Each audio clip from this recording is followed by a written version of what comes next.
সকালে আজকে হচ্ছে রুটির সাথে আমের খাটা দিয়ে খেলাম। অনেক বেশি ভালো লাগছিল। মানে যখন আমটা কোরালে থাকে তখন এই খাটাটা করলে অনেক বেশি ভালো লাগে। মানে আমের চাটনি অনেকে হয়তোবা বুঝতে পারবে না। তো হচ্ছে আমার বড় শাশুড়িরা হচ্ছে রুটি বানাইছিল। তো ওরা দিয়ে গেছিল সকালে আমরা রুটিই খেলাম আর আম্মু এখনো রান্না করতে যায় নাই। তো সকালেই দেখছি এত পরিমাণের মেঘ লাগছে আর এদিকে বাড়ির কাজের জন্য মিস্ত্রিও চলে আসছে। মানে গত ঈদ থেকে মানে রোজা ঈদ থেকে এই কাজগুলো সম্পূর্ণ হচ্ছেই না। এবার কুরবানি ঈদও চলে আসলো।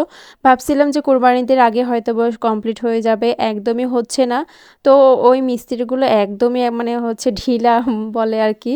তো সকালে আসছিল ওরা আর একটু পরে এত পরিমাণে বৃষ্টি নামছিল আর এত জোরে, জোরে বৃষ্টি হচ্ছিল মানে সবগুলো ভিজে যাচ্ছিল। কোনো কাজই করতে পারছিল না তারা। তারপরে হচ্ছে পলি দিয়ে ঢেকে রাখছিল। আর এখানে আমি আর আমার মেয়ে আবার হচ্ছে একটু বৃষ্টি ব্লাশ করছিলাম।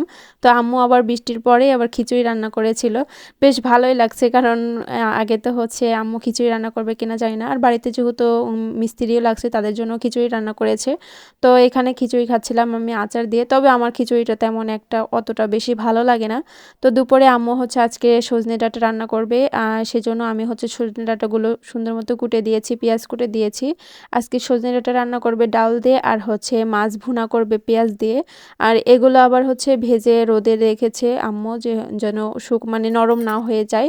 তো ওগুলা পিষতে হবে। তো হচ্ছে দুপুরে রান্নাবান্না শেষ করে আমরা খাওয়া-দাওয়া করছিলাম। তবে সজনে ডাঁটাগুলো আমার কাছে অনেক বেশি ভালো লাগে। ডাল দিয়ে রান্না করলে আমার কাছে অনেক বেশি ভালো লাগে। যেকোনো জিনিস দিয়েই ভালো লাগে।